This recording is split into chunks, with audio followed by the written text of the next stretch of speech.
altınla gözlemi gönderecek değilim. Senin gözünde zerre değerim. Turhan pun menjawab, aku tahu, aku tidak ada gunanya di matamu. Kamu membuatku melayani Hatun itu seperti seorang selir.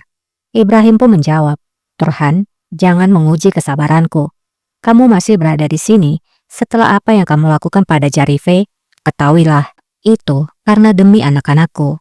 Atau sudah sejak lama aku akan melakukan. Bil ki evlatlarımın hatırınadır. Yoksa şimdiye kadar çoktan... Ne yapardın? Turhan pun bertanya, apa yang akan kamu lakukan? Apakah membunuhku? Kamu telah membunuhku setiap hari saat kamu membenci dan mengabaikanku. Aku tidak bisa menahannya lebih lama lagi. Saat ini, pemerintahanmu dalam bahaya selama Kemenkes masih berada di luar sana. Keputusannya ada padamu. Jika kamu ingin aku memberitahukan di mana Kemenkes, maka kamu harus mengirimkan Humasa menjauh dari istana ini. Kemankeş Paşa dışarıda olduğu sürece saltanatın tehlikede. Hüma Şah'ı bu saraydan göndereceksin. Apakah Ibrahim akan menyetujui persyaratan dari Turhan? Di lain sisi, di dalam kamar mandi, para selir pun sedang bergosip. Selir-selir itu pun bertanya pada Humasa yang sedang mandi di sana, apakah yang kami dengar itu benar? Apakah Turhan Sultan memang melayanimu? Humasa pun tersenyum dan mengangguk. Benimle uğraşmamızı gerektiğini öğrenmiştir herhalde. Dia pastinya sudah belajar untuk tidak berurusan denganku. Tidak lama, Turhan tiba di sana. Ben Zarife Hatun'a benzemem demiştim size. Humasa pun segera berbicara ketika melihat Turhan di sana. Aku sudah bilang, aku tidak sama seperti Jarife. Tidak seorang pun boleh merendahkanku. Tidak ada seorang pun yang bisa menyiksaku. Aku tidak akan mengizinkannya. Turhan menjawab, itu sangat jelas. Kamu bukan seperti Jarife Hatun. Karena dia adalah wanita yang lebih pintar dari dirimu. Namun akhir kalian berdua itu sama. Humasa pun bertanya, apa maksudnya? Turhan menjawab, besok kamu akan meninggalkan istana. Kamu akan kembali ke tempat asalmu. Humasa pun menjawab, berhentilah bermimpi.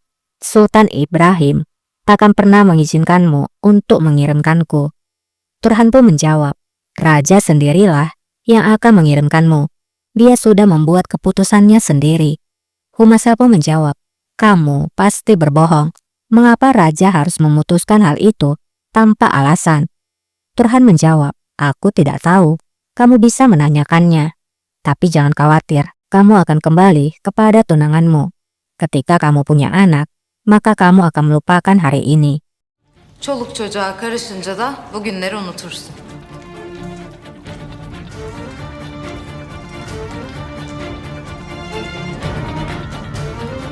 Kembali kepada raja, ia nampak sudah tertidur.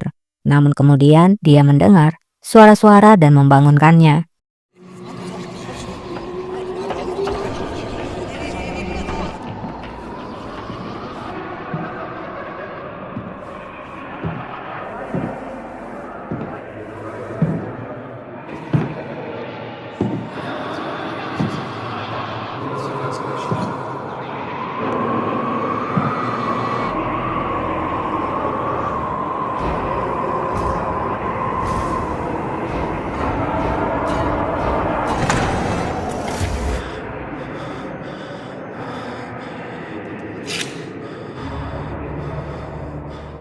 Ibrahim nampak sangat ketakutan.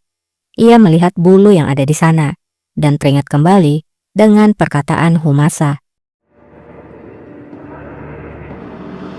Mihriban ülkesi padişahı bir saray yaptırmış. Yerlere kadar samur kürkle kaplatmış. Di mana bulu itu bisa melindungi diri dari kematian. Ibrahim pun mengambil bulu itu karena ia percaya dengan apa yang dikatakan oleh Humasa. Samur kürkün onları ölümden koruyacak her şeyi ama her şeyi samurla ölümsüz olacağına inanırmış.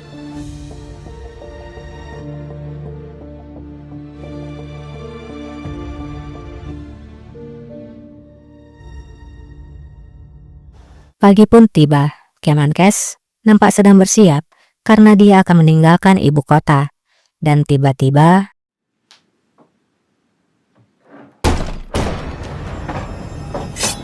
Kaçacak yerin kalmadı Kemankeş Paşa. Penjaga berkata, kamu tidak akan bisa melarikan diri kemanapun Kemenkes. Kemenkes yang adalah seorang petarung tidak mungkin menyerah begitu saja. Dan pertarungan pun dimulai.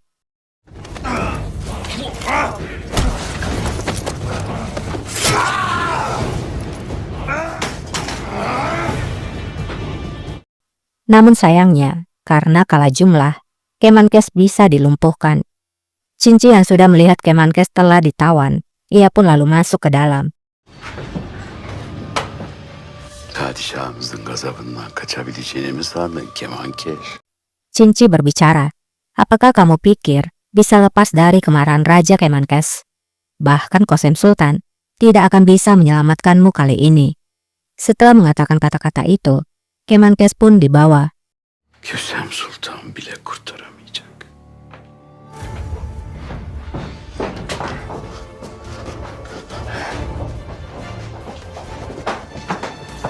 Karena sayatan pedang di kaki Kemenkes, saat pertarungan tadi, dia pun tertatih-tatih sambil berjalan. Di istana, Atike pun datang menemui ibunya. Mühim değilse sonra gel Atike, işim. Qasem pun berkata, Atike, jika tidak penting, kamu bisa datang lagi nanti. Aku ingin pergi bekerja. Atike pun menjawab, aku kira kamu ingin melihat Kemenkes Pasa. Qasem kesal dan menjawab, aku tidak ingin memperingatimu lagi tentang masalah ini. Atike pun menjawab, aku datang kemari untuk mengatakan agar kamu jangan terlalu lelah Valide. Karena Kemenkes Pasa telah tertangkap di tempat di mana kamu menyembunyikannya. Qasem diam berusaha untuk menenangkan dirinya. Zira Kemankeş Paşa onu sakladığınız yerde yakalandı. Kembali kepada Kemenkes. Kemenkes nampak dirantai dan diarak ke hadapan masyarakat. Ia berjalan dengan menahan rasa sakit di kakinya. Cinci pun segera berteriak di hadapan semua orang.